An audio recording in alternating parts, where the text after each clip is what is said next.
Welcome to Get Solutions. So this is Lokesh. If you still not yet subscribed to this YouTube channel, so please subscribe today only so that you will get my latest videos.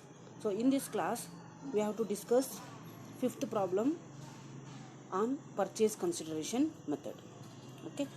See, fifth problem. Calculate the purchase consideration from the following details. Okay, to calculate purchase consideration, they have given the information related to the various assets and liabilities are taken over, but the total asset at book value is rupees 5 lakhs. So total book value of assets is to the 5 lakhs ide, and assets taken over 10% less than the book value. So here one thing you have to understand, that is the purchase company taken over the assets less than the 10% of book value. So book ವ್ಯಾಲ್ಯೂಗಿಂತ 10% ಕಡಿಮೆಗೆ ತಗೊಂಡು ಹೋಗ್ತಿದೆ ಅಂತ ಹೇಳಿದ್ರೆ 5 lakhs minus 10% ಮಾಡಿಕೊಂಡ್ರೆ ನಮಗೆ 4,50,000 ಬರುತ್ತೆ. So ಅದನ್ನು ತಗೊಂಡು ಹೋಗ್ತಿದೆ ಅಂತ ಹೇಳ್ಬಿಟ್ಟು ಅರ್ಥ ಮಾಡ್ಕೋಬೇಕು.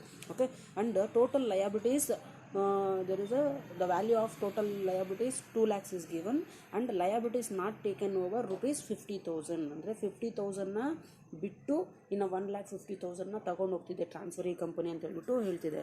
So by this we have to calculate the purchase consideration, that is total assets taken over minus total liabilities taken over, so that you will get the total purchase consideration paid by the transferee company to the transferor company. Okay, and liquidation expenses of rupees 5,000 is borne by the purchasing company. So this adjustment I will explain in video. See the video.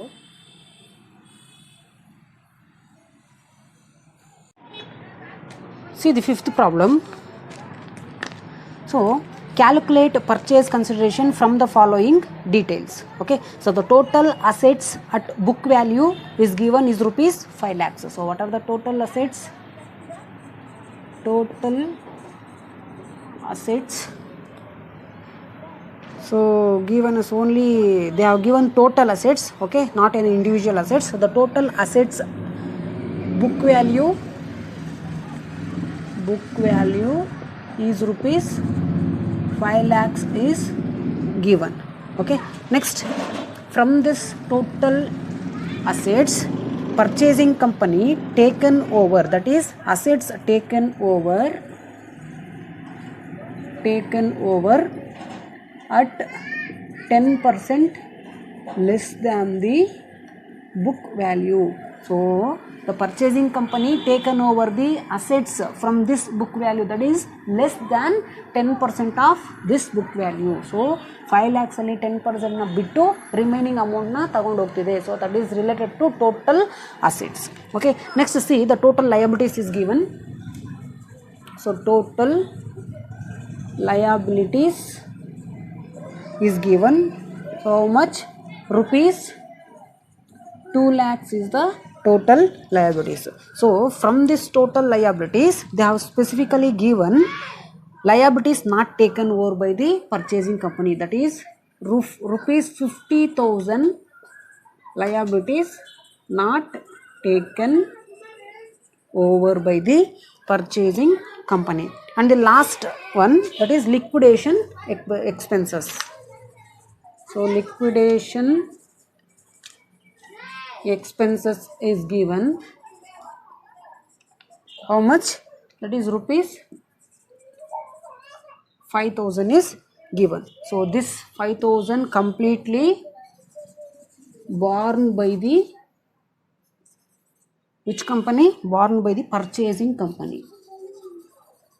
Purchasing company or transferee company. Okay, so it is very important adjustment, so keep it in mind. Okay, now we have to calculate the purchase consideration based on the net asset method or net worth method, because they have given the net total book value of assets and liabilities. So they have clearly mentioned in the problem asset taken over and liabilities taken over based on the special conditions. Let's take down the computation of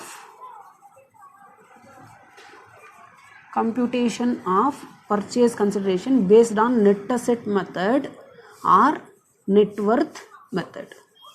Okay, so in this method we have to consider only the assets and liabilities information, that is assets and liabilities taken over by the purchasing company. So how we have to calculate the net asset method, that is purchase consideration under net asset method, in the sense, first we have to take agreed values of total assets. So what is the total value of assets? So 5 lakhs is given, right? So from this 5 lakhs, the purchasing company will be going to take over 10% less than this book value. So therefore we have to deduct 10% from this 5 lakhs. So what is the 10% from this 5 lakhs, in the sense, that is 5 lakhs into 10%, that is you will get 50,000. Okay, so 5 lakhs minus 10% means we have to deduct this 50,000. Now you will get 4 lakhs 50,000 as total assets taken over by the transferee company. So in order to calculate the purchase consideration based on the net asset method, we have to deduct total liabilities taken over. Okay, we have to subtract the total liabilities taken over by the transferee company. So related to liabilities, what they have given, that is, what is the total liabilities value? 2 lakhs is given. So from this 2 lakhs we have to deduct 50,000, because 50,000 liabilities not taken over by the purchasing company. So therefore we have to deduct 50,000 from this 2 lakhs. Now 1,50,000 is the total balance of liabilities taken over by the purchasing company. To calculate the purchase consideration or total net value of asset, we have to deduct this liabilities taken over by the transferee company from the assets taken over by the transferee company. So 4,50,000 minus 1,50,000, you will get 3 lakhs. Okay, so this is your purchase consideration. Okay, next, in this problem they didn't mention it about the discharge of purchase consideration, that is how this purchase consideration will be discharged by the transferee company, because here there is no information related to purchasing company and transferor company. So therefore here there is no information related to how this purchase consideration will be discharged by the purchasing company. Okay, so next there is only one adjustment, that is related to liquidation expenses. Okay, so take down the answer. I will tell you and explain how to treat this liquidation expenses. Okay,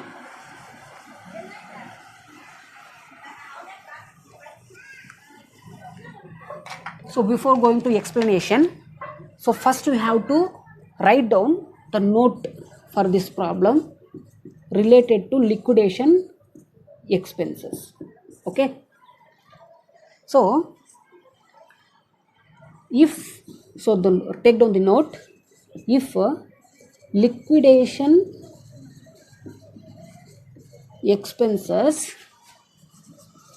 borne by the purchasing or transferee company, then it should not considered while calculating purchase consideration. Okay, so what is the note related to liquidation expenses, in the sense, if this liquidation expenses will be borne by the purchasing company, then we should not consider while calculating the purchase consideration. So this is the treatment towards, that is liquidation expenses. So from the beginning I was explaining with the example, that is company A Limited and B Limited will be going to amalgamated into new company called assume C Limited. Okay, the new company name will be C Limited. Then this A company and B Limited or B company amalgamated to form a new company. Therefore, C company taken over the business of the both A company and B company, because C company taken over the assets and liabilities from this both transferor company. Then A company and B company becomes transferor company and C company becomes transferee company. So when this liquidation concept will be arises in the sense, see, when both transferor company will be going to wind up, then both the company will be going to close their business entity. Then both the companies will be going to liquidate their business operations. So then only the liquidation concept will be arises. So when the transferor company transfers its assets and liabilities to the transferee company, then the transferor company will be going to wind up and close their business entities, or they are going to liquidate their business entities. Okay, because the transferor companies will be transferring its assets and liabilities to the transferee company. So therefore both the companies will be going to liquidate here. Okay, so in order to liquidate, in order to close their business entities, the companies will be incur some of the expenses. So that expenses will be called as liquidation expenses. So if that expenses will be borne by this transferor company itself, once again I am going to repeat, if liquidation expenses borne by transferor company, then this liquidation expenses will be transferred to realization account. Okay, if the same liquidation expenses borne by the transferee company, then that liquidation expenses will be treated as goodwill or capital reserve in the books of transferee company. Okay, understand? Once again I will going to repeat. So when both the transferor company will be going to liquidate, then it will be going to prepare the closing journal entries in the books of transferor companies, that is in the books of A company and B company, because both the company will be going to close their entities. Therefore both the transferor company will be going to prepare the closing entries. So both the company amalgamated into form a new company, then the new company will be going to begin its operations. Therefore the transferee company will be going to prepare the opening entries in the books of transferee company or opening entries in the books of C Limited. Okay, so while transferring assets and liabilities, while purchasing assets and liabilities from the transfer company, the companies will be going to incur some of the liquidation expenses for this liquidation operations. Okay, see, if the liquidation expenses will be borne by this transferor company itself, then the liquidation expenses will be transferred to realization account in the books of transferor company. So similarly, if the liquidation expenses will be paid or borne by this transferee company, then the liquidation expenses will be treated as goodwill or capital reserve.